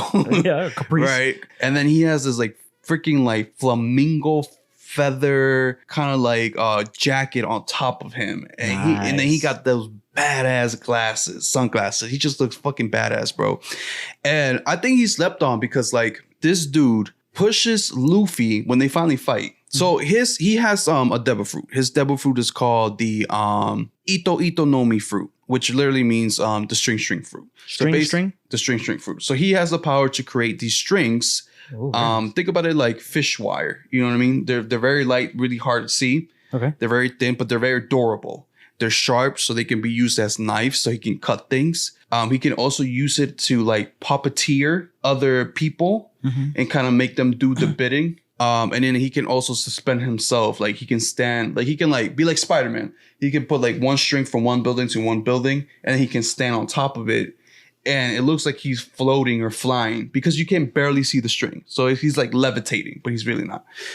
And this was the arc where they talked about, I don't know if you heard about the awakening. So basically like being able to fully indulge yourself into your devil fruit. You know, like Luffy has, like, I don't want to like spoiler alert here, but like in the manga, Luffy's able to go into gear 5, right? So he's like elevating his, or finding ways to elevate his devil fruit. Yeah. But in future, we find out that the fruit that he thinks he has, which is the elastic fruit, The gum fruit. the gum fruit, is really not the gum fruit. Really? It ends up being a different fruit. So that's spoiler alert. I don't really want to go into it like that. Okay. But he was able to actually do an awakening. So instead, everything he touches became string. So like if he wanted a whole building, it will become This is Don Flamingo. Don Flamingo. Okay. It will become string. Okay. So he was able to like actually turn his outside world into what his fruit is. Okay. So string. So that's how he became so powerful. I mean, at the end of the day, Luffy did take him down. But I thought he was just like a mastermind. He was just like a gangster. Really what he was a gangster. You know what I'm talking about? He was just doing what he was supposed to do, being a menace. He didn't really have like a huge objective. His objective was just to help Kaido do what he needed to do. And in the end of the day, he was being paid. You know what I mean? He had his own country to run. He had people that worked for him. He was like the headmaster of like the underground criminal world. He was just Don Flamingo. Right. You know what I mean? So you're saying he slept on though because what people really like Blackbeard and Well, yeah. I mean, I feel Kaido like probably. eventually like a lot of these villains, especially in One Piece, because there's so many, yeah. they get slept on because like once they move to the next arc, you have the new baddest villain. Right. That is introduced to fight Luffy. You know what I mean? Like, so you had like, I think before Don Flamingo, it was like Crocodile. What was his name? He was in, you should be there. The guy, the shark guy who. No. There was the shark guy, Yeah. right? But then there's a crocodile. He had like a hook hand. He looked like the guy from Peter Pan. I think I know you're talking about in the desert. Yeah, he was in the desert. Yeah. Yeah. So, I think it was before that. Yeah. So, of course, every arc has their new villain, Kaido, Big Mama, and then they're going to move on to the next, the next emperor or whatever. Yeah. But yeah, I feel like Don Flamingo slept on. He's currently right now in jail. So he's not dead. He's in jail. Maybe he's they're gonna do a comeback. They're gonna have. Yeah, I think he's gonna have a comeback. They're gonna break him out, bro. Hell yeah, bro. This should break down. Oh man, Don Flamingo, beast. I think he was a very underrated character. Maybe not at that moment when he was first presented, Yeah, but now he was he the is. guy. Okay. How about you? Who's your underrated character? Underrated. Do you have one? I don't really have an underrated. Feel like I should. Just because, like how you said, like whenever there isn't a villain in an anime, he is like the biggest, baddest villain until the next one. Until the next one, yep. So as far as like underrated, I don't really have one. I don't know. I've been watching Demon Slayer. So we're telling you my favorite Demon Slayer or my favorite demon is the third rank. I forget his name already. I know we just did an episode about it. Akaza. I know what you're talking about. Yeah, I know what you're talking about. The one that fought the flame. Yeah, Son Goku. Yeah. I mean, he was the shit in that movie, but then now they treat him like he's like shit. They're like, they don't. He was the shit in that movie because he was strong enough. He is the third To go, yeah. So but remember, like the second and the first, him being third means that there's two more demons right. on top of him that are probably way stronger. And if you saw the episode for this new season, you'll see how strong they truly are. Oh, yeah. I mean, this guy. Okay, so they have the second demon. No spoilers, bro. What do you mean? I'm not. Oh, no spoilers. No Go ahead. spoilers. Go But ahead, there's the second demon. Right. And my part that really showed like how strong they really are was there's like this little scene where the second demon like appears to the meeting that Musen had like, called everybody for. Right. And he like puts his hand around your favorite character, number 3 demon. Right. And the number 2 demon is like, no, number 3 demon is like pissed. Like, cause he's like, why are you taking this so lightly? Like, I'm not your friend. Right. And then he like, like literally chops off number two's face, like half of his face. Yeah. And number two is not even like stuttered or like laughing, impressed or like in any way possible. He's just like, I'm gonna just read. You know what I mean? Like he wasn't even scared. Like it didn't even face him. Yeah. And I thought that was crazy. And then there's like a little part where they showed the number one demon, well, not Musin, but like the number one. Yeah. Which is supposed to be like behind Musin in power level.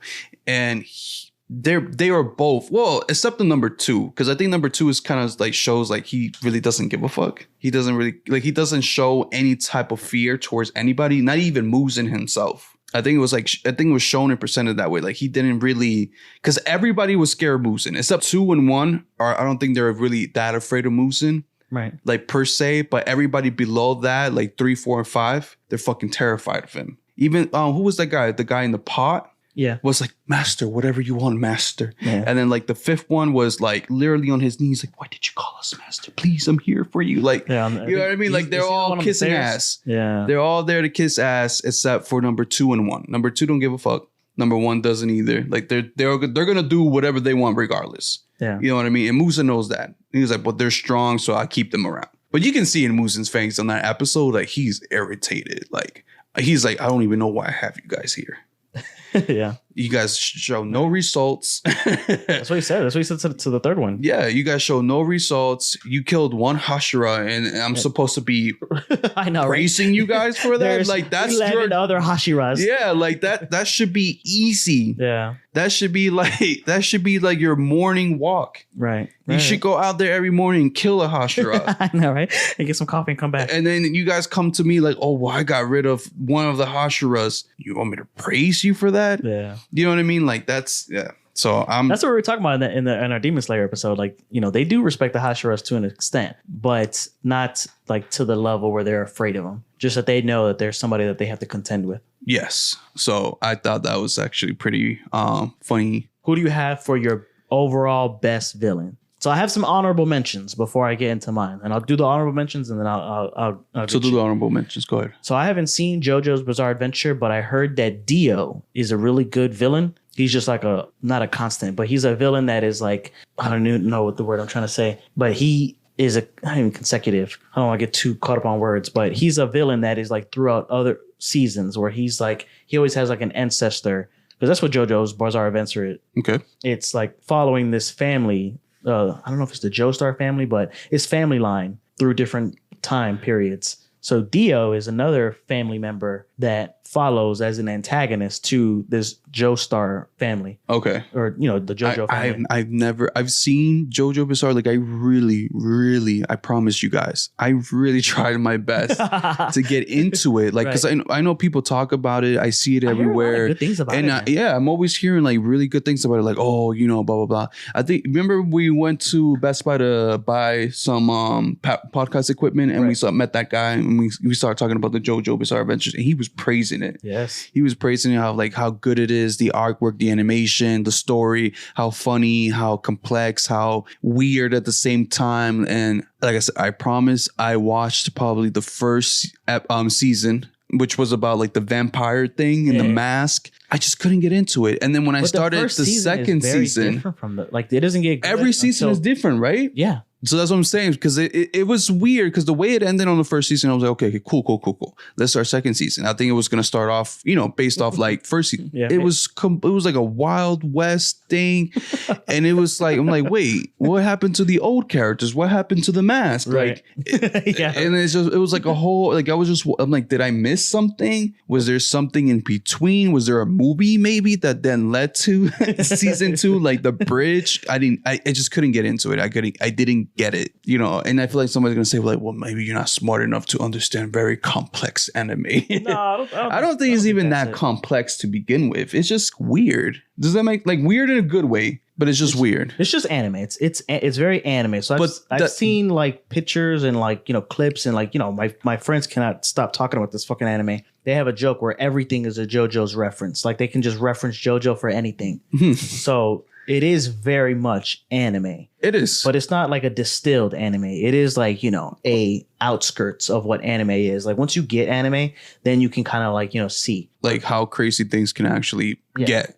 And one thing I've always want to say is like, just because everybody's into a certain anime does not mean that you have to be in it too. Like we're not here to discriminate. Like I understand like some people are, I feel like as long as you watch anime, as long as you're part of the anime community and contribute to it, and are willing to jump in and just, give your overall thoughts and opinions about something.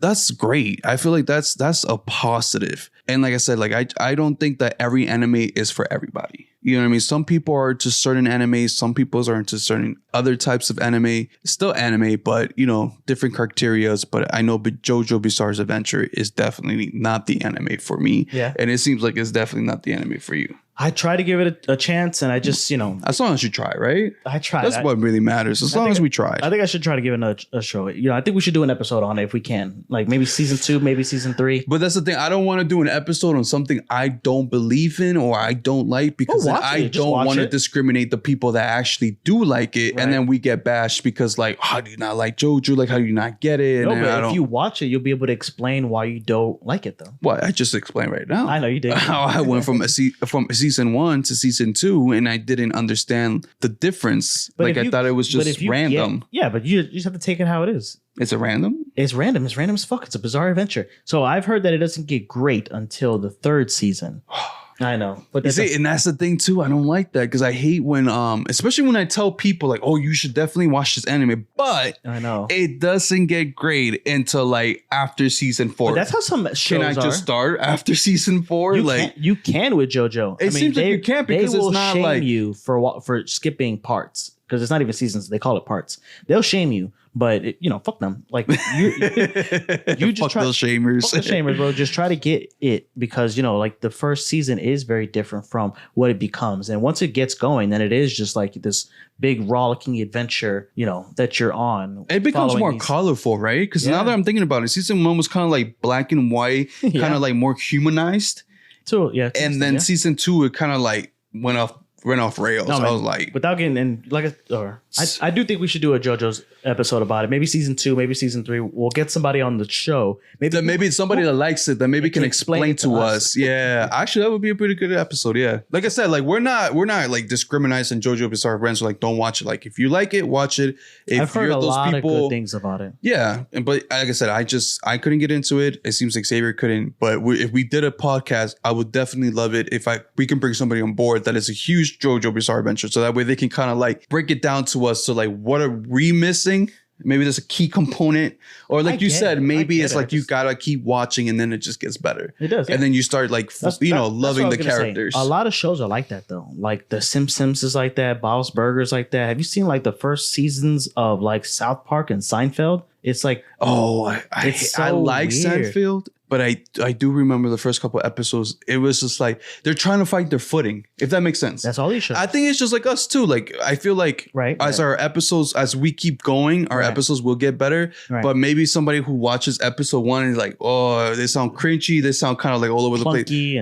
Because we're still finding our footing. And I think we're still at this very moment. I'm not saying that we found our space in the anime community, if that makes sense.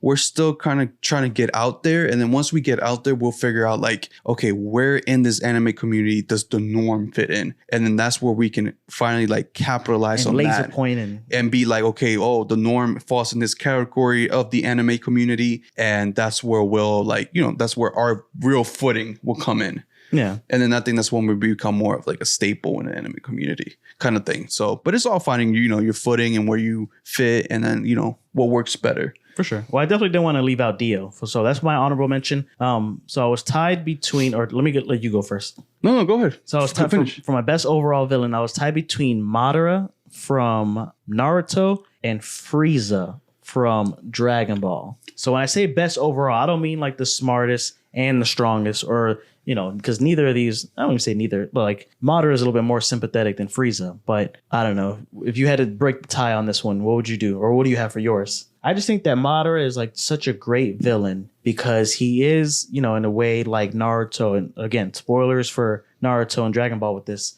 the way Naruto and Sasuke just like battle each other, that's kind of like how the first Hokage and Madara are, where they are just like these, they're not even just like Romeo and Juliet, but like they're from these two clans that hate each other and they find friendship. And then, trying to build up this village, something happens and then, it fucks up the friendship and then they're doomed to fight for all eternity. It was like the nature of their upbringing. Right. And I feel like that upbringing was already set in stone. Like, I know they both, Madara and the first Hokage, tried to build something together in a sense, like let's come together, let's Start the peace, village. like a peaceful village. Like it doesn't have to be the what is their clan called? The Uchihas versus Usumakis. Okay. Like it doesn't have to be a clash between them. Like let's find something mutual, and that's what they were trying to do. But then it was still set in stone. Like they still didn't look at Uchihas. Uchihas. It's not Uzumaki though. It's I thought it was an Uzumaki clan. I don't think so. Maybe it is, but yeah, it's the Uzumaki clan. Uzumaki? I think so. Yeah, I'm pretty sure. But now you're making me doubt myself. But they don't come here for facts. They come here for the vibes. Yeah, the vibes. All right. So in the end of the day, I feel like it was still set in stone. Like they were still meant to. It's like a fate. You know what I mean? It's like once fate is written in stone, like no matter what they do is gonna happen. And I think we talked about this with the whole like butterfly effect. Like, right. Well, like if somebody was meant to die, no Tokyo matter how many Revengers. times you go, Tokyo Revenge. No matter how many times you go in the past and try to change something, eventually it's still set in stone. It's gonna happen. Yeah. One way or another. You know what I mean? So I think that's what it was meant. Like, even though they tried to come together, it was still set in stone and fate that they were supposed to be like mortal enemies. Yeah, or rivals. Or rivals. Mainly rivals. That's what it was. It was just rivals. And of but course, Madara is just so strong. He's so strong. He's so like tactitional. Like that whole scene. well, he figured out a way to become like unlimited strong. Yeah. Yeah. Before he died. Before he died. Like he tried to figure out like there is a way for me to beat, I wish I knew his name, but Hokage number 1. It starts with an H. Nah, I think is it Hashirama? Hashirama. Yeah. So I think in the end of the day, like, he played the long game. He's like, I'm not strong now, but in the future, I'll find a way. Yeah. And that's what he did. He found a way. He became what he is now. You know what I mean? He acquired these powers. He acquired the ultimate Sharingan. He acquired the, whatever he needed to acquire in order to become as strong as he is. So that's your honorable mention. No. So I'm tied between. I like Madara because he just fits all these things because he is strong. He is smart. He's kind of sympathetic. I just like Frieza because he's so deliciously evil. He is. He's you don't have to sympathize with him, and he gets beat by Goku.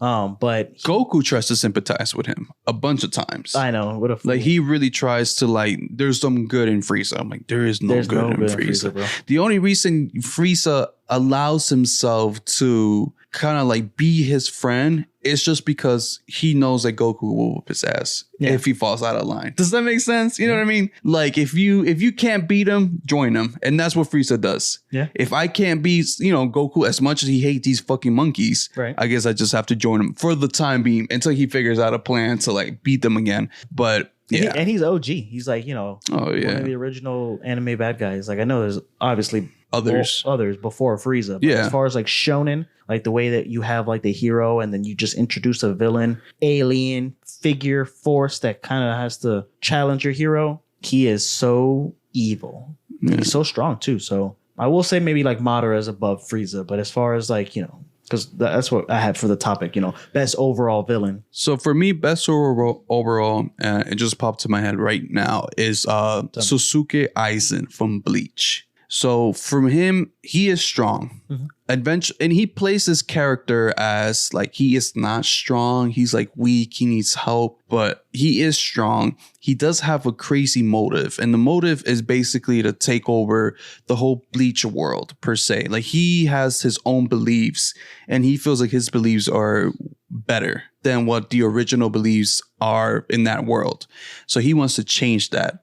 And he's also a scientist, so he experiments a lot. Okay. But he's intelligent because everything that was done in the Bleach world was basically his plan to begin with. So the whole Ishiko thing, spoilers alert, because you learned this through the Blood arc, that Damn, 1,000-year blower? They basically explain how Ichigo was technically ended up being like a project of Aizen to begin with. So he was kind of like, he managed to create Bleach in a sense by manipulating certain things, and that's how Ichigo ended up having like all these powers, like the Soul Reaper.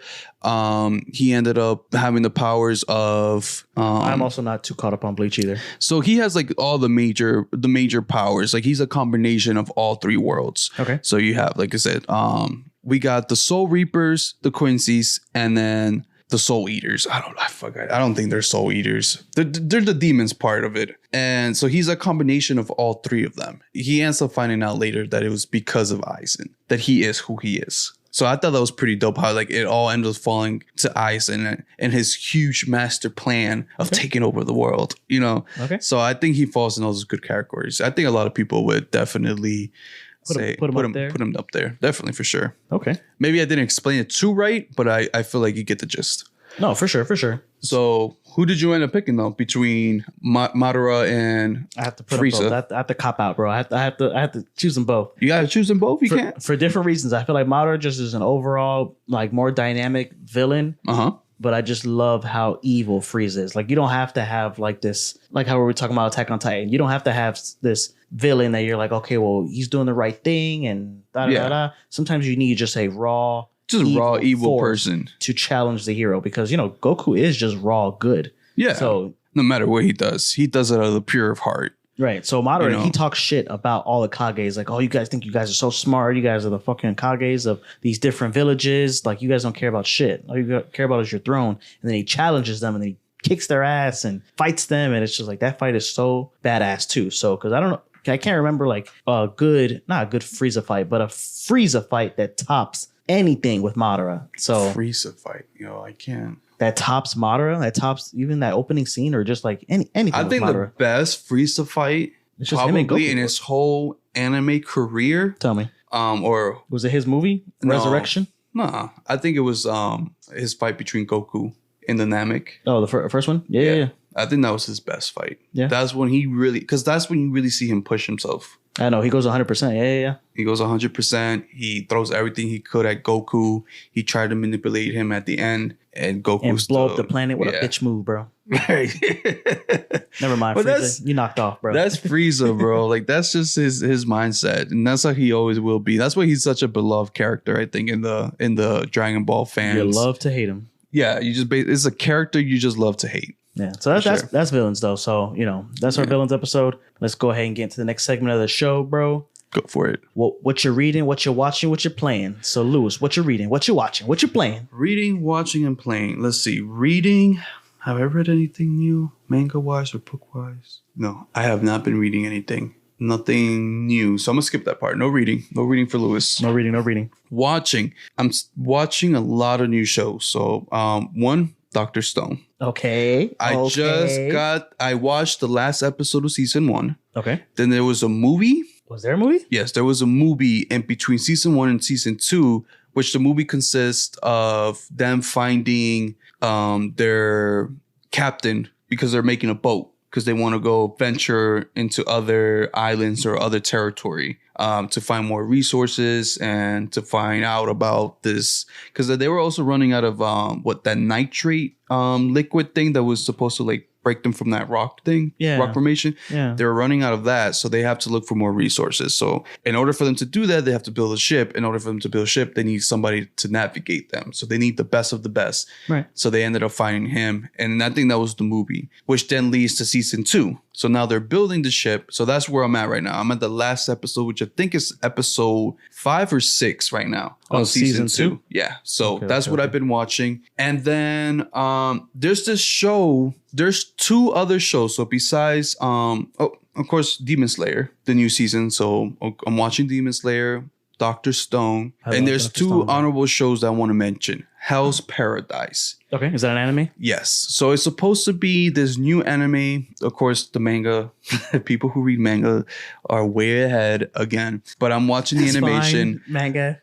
I'm watching the animation, and it's supposed to be like it's good so far. I like it. I'm waiting for them to kind of go more into detail about like this Hell Paradise World. I know there's more into play because I've also been watching like YouTube videos that talk about it, of course, from the manga point of view. Why do you ruin shows like that for yourself, bro? I love knowing things. You know what I mean? I know, but you don't even love enjoying it. Just I didn't know, but I still enjoy it. Like I still enjoy it. But you have questions. I was talking to my son that can about be that. answered. Why are you holding yourself from answering questions that you know? Because there's answers out there for it already. Answers. You know what I mean? So I kind of like, you know, seen videos where they talk about the manga. So, but I've also been watching the animation. So I want to point out Hell's Paradise is really good so far. Mm-hmm. Like I said, I'm just waiting in the animation to like explain more about like this world. And then the other show that is actually pretty funny is called Mashi, which I think is Magic and Muscles. Oh, homeboy told me to watch it. So it's a combination of One Punch, right, and Harry Potter. Yes, that's exactly how he said it. It is a perfect combination of that. So basically, it's about the main character. He has no magical power. Yeah, but he is built like Saitama. So in this world, if you have no magical power, you're technically kind of like disowned. They want to get rid of you. You're a muggle. You're basically you're a muggle. They don't want you. They don't want you at all. They rather you die. Being honest, because they want to live in this world that is run by magic, with people who can actually do magic. Now, a telling of that you have magical powers is when you're born, you have kind of like a black scar line on your face. It could be like a zigzag, it could be a line across your face, but that is like a huge telling that you have magical powers. And one thing that they showed is the more magic lines you have, technically, like the more gifted you are for magic. Okay. You know, so you're more gifted, you're more powerful, you have more magical powers. You know what I mean? So he doesn't have any magic. But does he have lines? He ends up getting a fake line because he ends up joining one of these top magical schools in a way to prove to himself and to everybody that you don't need magical powers to succeed. So his is all about muscles. So, but he's very he's very direct. So in the sense, like there was a scene in the very beginning, episode 1, where like this magical guy comes out and he's like, okay, I'm going to test you guys. This is like the entry exam. If you guys pass, you will enter into the magical school. So I'm the one giving out the test. So there's a test where he like pulls up, like he magically makes like desks and chairs out of rock using his magic wand. And the main character, he's like, well, why didn't you just take us to a classroom? Don't you guys not have classrooms here? Like, why waste all your magical power and your strength just to build something when there's already a perfectly good classroom with desks and chairs? And then there's a part too, like he tests them. He makes a maze, uses his magical power. And he makes the maze out of the rocks. Instead, this man is so strong. Instead of doing the maze, he just goes right through it. And he's like, oh, maze complete. And the guy's like, no, you're not. No. You're supposed to actually do the maze. You know what I mean? Not just go right through. He's like, well, the goal is to basically end up out of the maze, right? Yeah. This is not what I did. So it's just very funny. He's just very direct with that. Like his mentality is so direct, and he uses brute strength to achieve what he needs to achieve, you know? And so it's kind of like that sense, like, he's like, why do magical people use their wands to drink coffee? Why can't they just grab the fucking mug and drink it? Like, you don't need magical. You don't. There's certain things. Magician. Yeah, like there's certain things that he even sees. He's like, you don't need magic for this. You're just showing off. Yeah. You know what I mean? So he's like, you don't need it. And so his thought is like, I don't need magic. I can literally succeed without it. So it's pretty funny though. So you have like the concept of like, okay, but you're liking it though? Yeah, it's good. It's good so far. So those are the like 3 shows I would definitely recommend. I know Demon Slayer is number 1 right now. That's like the main go-to. And of course, the other 2 that I said, Hell's Paradise and Mashi, Magic and Muscles. And of course, Dr. Stone. Yeah, no, I love Dr. Stone. I'm glad you're watching Dr. Stone. So yeah, still playing Call of Duty. I know I really hyped up Hogwarts, but I kind of left it be. I don't know why. I just kind of like it. Just feel like when I pick it up, it's gonna be one of those games. The hype is gone, or I think it is.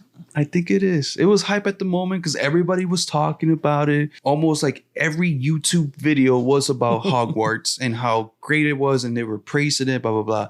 But now it's like old news. So it's like, you know what I mean? Not to say don't play it. I'm not discouraging anybody from not playing it, and I'm not discouraging anybody from picking it up if you haven't yet. I think it's a very great game and it's worth the pick up. And especially now if it's like reduced in price. I don't know if it is yet. I'm not sure if it is yet, but if it is, like if you find it on a like on sale or something like that, definitely. Like a garage sale, you find it at the flea market. No, not that type of sale, somebody's bro. giving away the GameStop sale. Right. I'm just playing. Right. Just $2 if you find off. it, if you find it like on a sale on Best Buy or Target or wherever you get your games, I would definitely say it's a good pickup. Yeah, it's a good pickup for sure. All right. How about you, bro? So reading. So I've been trying to do a D&D campaign. Okay. So I've been reading that it's like a pre-written campaign, basically, that, we find it along the way.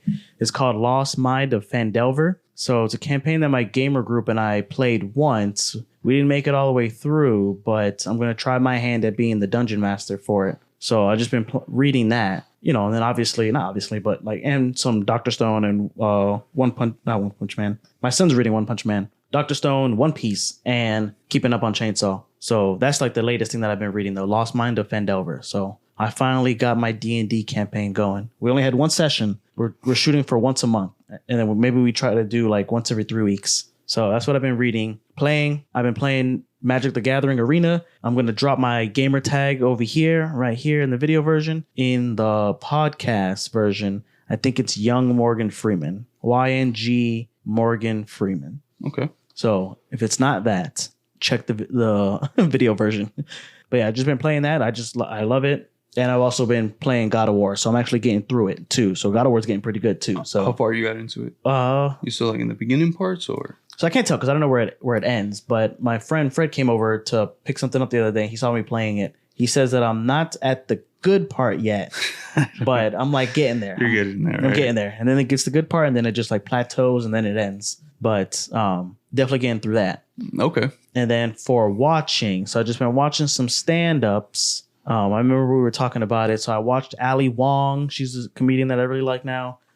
She's that Asian girl, right? She's the Asian girl, yeah. Did she make that? Did you see that show? I think she made called Beef. Yeah, a friend of mine told me to watch it. She said I would really like it. I saw it. Yeah, it's the good. whole thing. It's pretty good. It's pretty good. It's so crazy of the adaptation of like the actual hatred and road rage. That's what like they opened up with. Play off of it, and then they make it into like this whole story, which I think is pretty cool.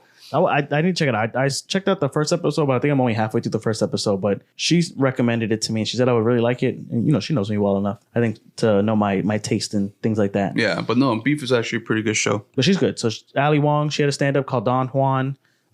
Chris Rock, I saw his stand up. I saw Marlon Wayne's his stand up. Oh. God Loves Me. God Loves Me. Yeah, you saw it. I saw it. Really, really good. So then you saw Chris Rock, right? Not Chris Rock. Is it Chris Rock? You saw Chris Rock, right? Right. Which one had the better punchline to the whole slap between Chris Rock and Will Smith? I feel like Marlon Wayne's, because his whole stand up was about that. So Chris Rock, dabbled in and out, and he still, was hitting his shit. But I don't know, man. Like I love Marlon Wayans from like the Wayans brothers and White Chicks and all that stuff. But I didn't really know that I liked him like that as the stand up comedian. No, he's good, man. I like him at when he did Wokish. That was pretty good. Yes. But I didn't really like see him as that kind of guy. But so a little detail. Me and Xavier actually ended up going to our comedy club here in Naples called Off the Hook Comedy Club. Yeah, we saw him, and we went to go see Marlon Wayne. So shout out if Marlon Wayne watches this, is pretty dope. But shout out, man. He looked right at me. It was a very epic moment for me. I'm a huge fan of Marlon Wayne, like huge fan. We went independent of each other. No, yeah, we did. We went. It wasn't like coordinated or anything. Just I was like, yo, are you here? He's like, yeah. Yeah, I'm here. But it was amazing to see this comedian, this guy, like in person, and not like I just thought it was the best moment of my life. I mean, the comedy hit, the jokes hit. Yeah. I mean, he was on part, he was on point, and I wish one day I can get to that level of like being funny. Yeah. You know what I mean? Like the storytelling that he does, it hits. It really does. It's a really emotional story too. And that's what I'm saying. Like the thing that I like about him is that he can tell an emotional, like a real emotional thing in his life and portray it into like something funny that he can later laugh about. Yeah. Which I think that's all we need in life, right? So turn something that literally is a very emotional or a very setback in our lives. Yeah. And then turn it into something funny, something that we can laugh in the future. You know what I mean? Maybe he's hurting now because of whatever he's going through with his daughter, but, you know, making jokes about it, maybe not at the moment is funny, or maybe his family doesn't see it as funny at the moment, but maybe there's something that they can laugh later in the future. Yeah. No, for sure. For sure. It was definitely real nice. Yeah. So I've just been watching stand-ups, and then... Juan and Wayne, if you hear this, if you see this, shout out, bro. Two fans. Really big fans. So I've been watching Blue Lock off of your recommendation, and we are going to do an episode on it. So I've been watching Blue Lock. I really like this anime. Blue Lock, bro. You were not overselling it. I was not, bro. It's good. It's good. I can't wait to make. What's that? The next episode? The next episode. Yeah. Next episode. And then I also been watching this show. A friend told me to watch Banana Fish. So it's some anime that is on Amazon Prime. It's not for everybody, but is it like? It's. I love dark humor. Is it dark humor? Like it's dark. Like it's dark, but there's no jokes in it. There's like some jokes actually, but there's no. It's not. It's there's a show on. Is it HBO Max? I think it's HBO Max. It's got a lot of heavy. It's an HBO Max anime. It's heavy. No, there's this show. It's heavy as hell. It's called. It's about like hell. It kind of reminds me of The Office, but like Satan is your boss. I can't remember the name of it, but it's heavy. I had my girl watch the first episode, and she was like, "This is hardcore shit." Yeah, and I'm like, "No, this is some hardcore, like really graphic, very dark humor." Oh, humor? Yeah, it is. It's a funny show. It's supposed to be funny, but it's very dark. Like this is not for the faint of heart. It is very dark humor, and like I'm really into that dark shit. So this Banana Fish. It's dark, but there's like it's just heavy, man. I don't even want to like ruin it here in the podcast, but it's kind of like Gangsta. Have you seen Gangsta? They have it on Hulu, but it's also on Crunchyroll. It's just not like Tokyo Revengers. You just gotta check it out. I think we are gonna do an episode about it, not about Banana Fish, but like about the subject matter that is Banana Fish. Definitely been checking it out. Definitely took me like an episode or two to get used to it, but I found it along the way. So every time I watch an anime, I do kind of have to watch two animes at the same time because I don't like to like get too locked in on one. All right. I just Googled it. So the show that I'm referring to is Your Pretty Face is Going to Hell. Your Pretty Face is Going to Hell. Your Pretty Face is going Max. on HBO Max. That show is heavy. Heavy. All right, well, that's the show. Well, that's the show. All right. So let's wrap it up. Let's wrap it up here. Let's wrap it. So I hope you guys enjoyed this episode. Please remember to share this podcast with a friend and family member who likes anime or wants to get into anime but isn't sure where to start. So this is the best place to start. Yes. That's how we get more followers, more views, more likes. So please share. It's what we need. You know what I mean? And like I said, like I was talking about a little bit earlier about us finding our footing. That's what we're trying to do. We're trying to find our footing into the anime community. And one thing I want to point out is we're not like your know-it-all anime elitists, like you know, we're right all the time. Like we're not right. This is more opinion based, kind of like we both love anime. We both cherish it. Like we both are huge fans. But we're not like your know-it-all, and like we'll drop facts here and there, but most of it is like our opinion and what we think. I want you guys to look at us like your general anime friends. You know, so the people that you talk to anime at work, you're like, oh, you like anime? Yeah. Your unsuspecting anime friend. Yeah. I feel like I love those conversations because it's like that unexpected guy, and he's like, you see him watching on his break some like Demon Slayer. You're like, you like Demon Slayer? Yeah, man, it's really good. Yeah, what'd you like about it? And then you dive into a whole conversation, and then you're like, have you seen this? Yeah. Have you seen that? I want you guys to look at us like that. We want to put you guys onto some anime, but we also want you guys to put us onto some anime as well. Yeah, it's a learning curve. We're trying to learn, and like at the same time, we're trying to educate ourselves too, because we're constantly researching. We're constantly looking for more facts, so that we're not just looking dumb per se, you know what I mean? And then we're being called out on the comments, blah blah blah, like that's not it, that's not right, I can't blah blah blah. Like it's all right. So yeah, so I just want you guys to view us kind of like your anime friends, your friendly neighborhood anime friends. But yeah, subscribe, follow us on every platform. We're on this stuck specifically where you can listen to us. So we got Spotify, we got Apple, we got Amazon, and we got Google. So definitely listen to our podcast through there. Leave a comment, write a review. Definitely give us 5 stars. 5-star reviews. So there's something that Xavier wanted to point out. Go ahead, bro. So leave us a 5-star review. In previous episodes, we mentioned it about a compliment sandwich. Yes. 1 negative, 1 positive, and positive, negative, and a positive. Or you just give us a straight 5-star review. But make sure you're leaving a comment with the review so we know what to read off. So we do have a couple of ratings and reviews, but only one of them right now was a comment, like an actual review. Yeah. So I'm going to read it out here. Go for it. All right. So we have from Ozzy Crocs. Is that what it is? Yeah, I think so. Ozzy Crocs. So entertaining, 5 stars. This podcast is really entertaining, especially on my long drives. The hosts are also funny, which is a plus. Yes. Smiley face. And for the YouTubers, we'll drop image of that review right here in the middle between us. Yep. All right. So we appreciate that review. Keep writing us review. Like, we want to give you guys shout outs, and, we appreciate everything you guys do for us, like always. You can also follow us on our Instagram account, our Twitter account, and definitely follow us on TikTok. We're trying to blow up on TikTok. We do make reels of our YouTube, specifically if we're talking about something specific, something funny, little bite size, so you guys can see like what we do, what we talk about, and kind of understand where this podcast is heading. And like the full video version is always on YouTube, so follow us on YouTube. That helps us tremendously. And yeah, and then anything we have to update you guys or anything we have cooking, definitely check out our website, thenorm.com, thenormn.com.